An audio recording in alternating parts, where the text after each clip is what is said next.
Mm-hmm. And that's really the point he's making. Yeah. But the social issue is very important, and to women and men, really. Mm-hmm. Because a lot of this talk about contraceptives, it's not just about birth control. Many contraceptives are used for health reasons. Mm-hmm. We're talking about such things as ovarian cancer and so on. I mean, they're preventive health measures. So, but anyway, Paul Ryan, I understand his point, and basically that's what we hear a lot today, that the First Amendment, that's what the bishop said. Paul Ryan and the bishops all agree across the country on this one. The First Amendment trumps the social issue. But let's not ignore the social issue. And I think that's why this topic keeps coming up again and again. Next topic. Tim. Yes. You read the Fort Wayne Journal-Gazette. I do on occasion. Did you read it today? I did read that article you're going to talk about. Yeah, you already know where I'm coming from, don't you? Boy, I can't pull anything over on Tim here, can I? Or Raul, as far as that goes. Okay, yes, today it was on the front page. There is a story. It's about the Girl Scouts. Now, let me tell you something right now. Fernando Sapari, 2 weeks ago, had the Girl Scouts from Northeast Indiana and Southern Michigan right here on the Fernando Sapari Show on RadioLatinoTV.com. And it was all good. It's almost like, how can you say anything not good about the Girl Scouts? Mm-hmm. It's almost like talking about apple pie and motherhood and the American flag and the Boy Scouts, the Girl Scouts. Well, it happened. And Tim, I'm going to turn this over to you because you know more about this than I do. We're talking about a person who is not only in the Fort Wayne Journal-Gazette today, but it's already being picked up by the media across the nation. Huffington Post, the major numero uno media blog in the nation, has already picked up on it. Facebook is getting comments saying, this is ridiculous what this guy did. Mm-hmm. Tim, I'm turning it over to you. Okay. Can you explain this to the listeners, what I'm talking about here? Okay, well, overall it was a letter from Representative Morris. What's his first name? Representative Bob Morris. Bob Morris, and from Fort Wayne, District right? 84. Okay. He's Dan's representative. Yeah, well, thank you for telling me that.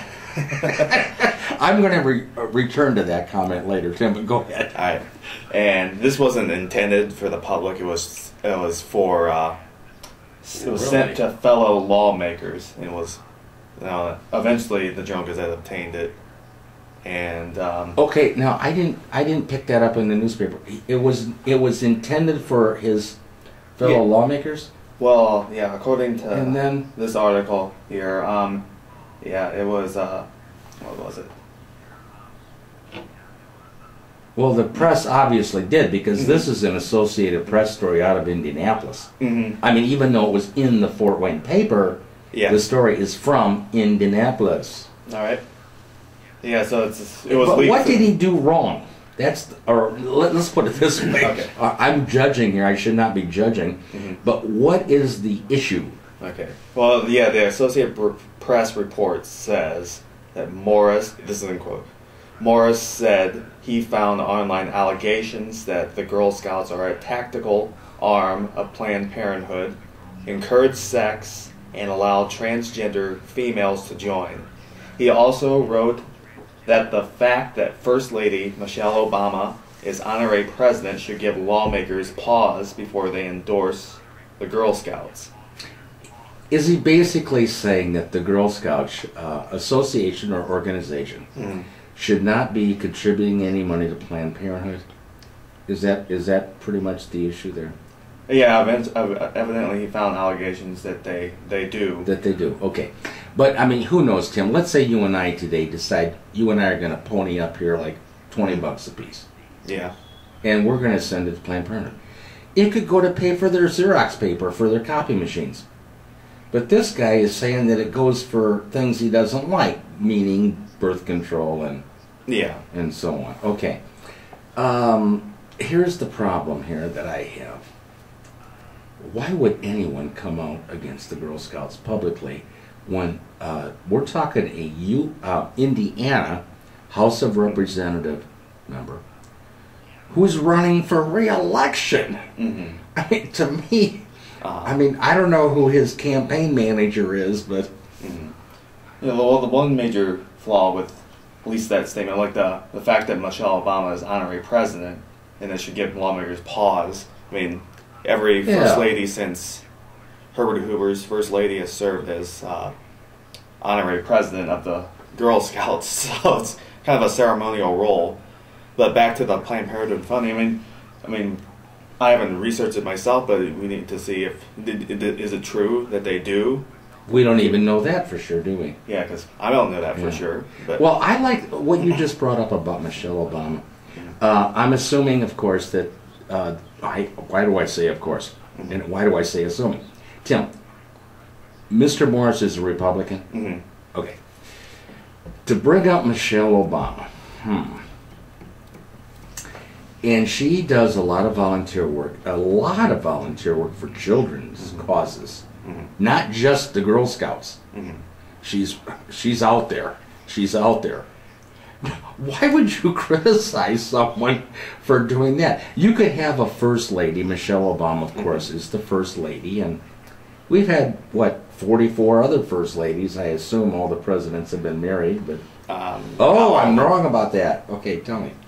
James Buchanan wasn't. Oh, James Buchanan. Okay, so some of them had a couple wives when we were in. Okay, so, we're getting... Hey, we could go...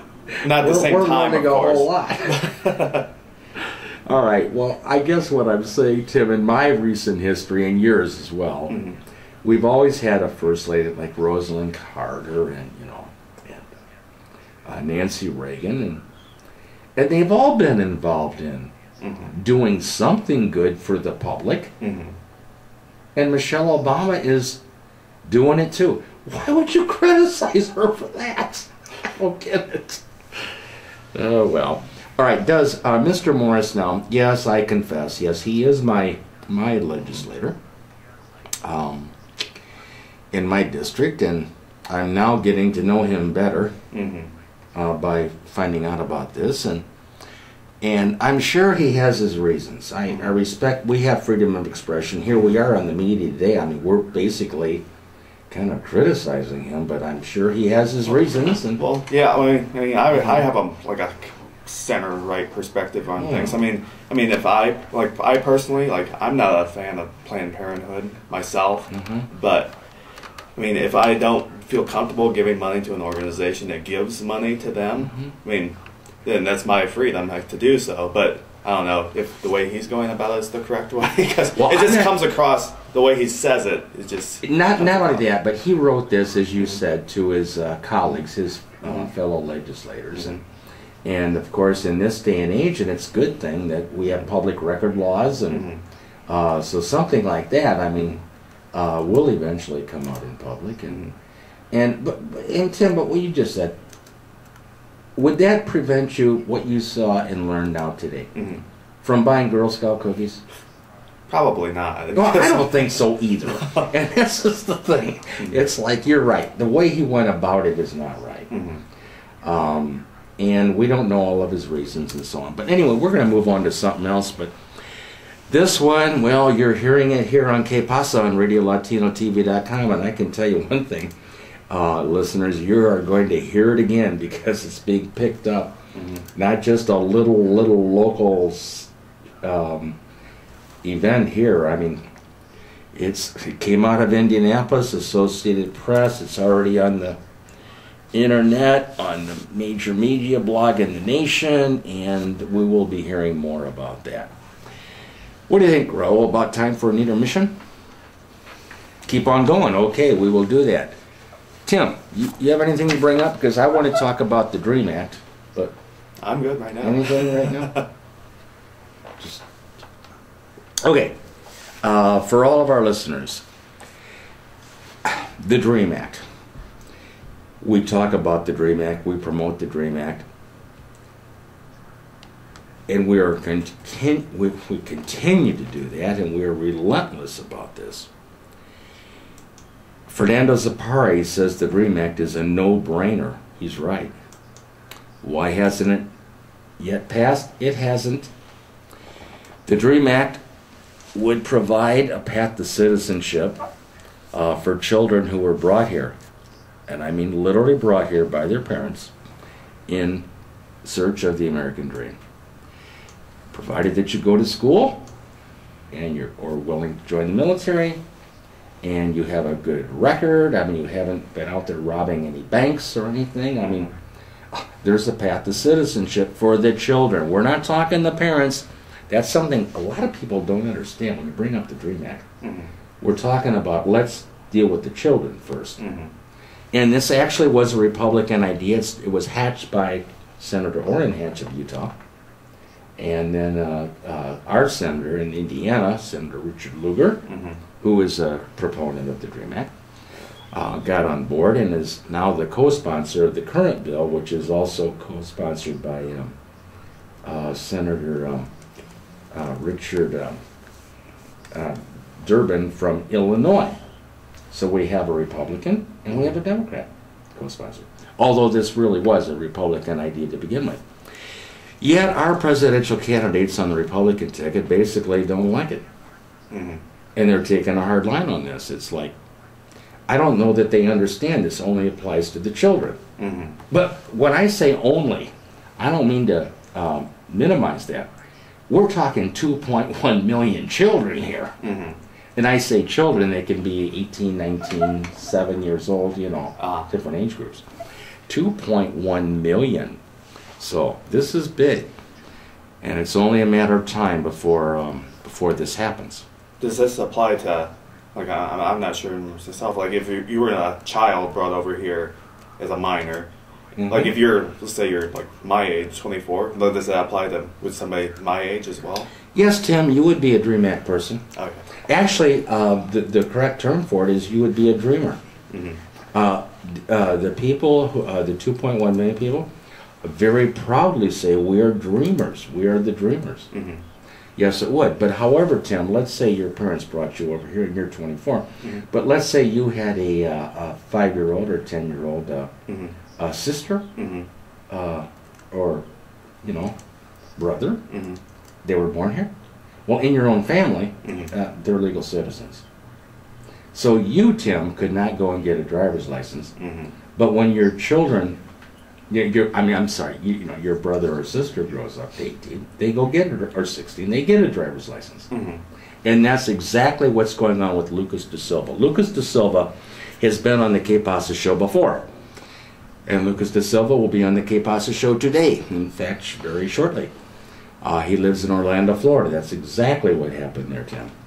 And we are going to get all that set up for you. And yes, this will be bilingual. So please stay tuned on Pasa on RadioLatinoTV.com.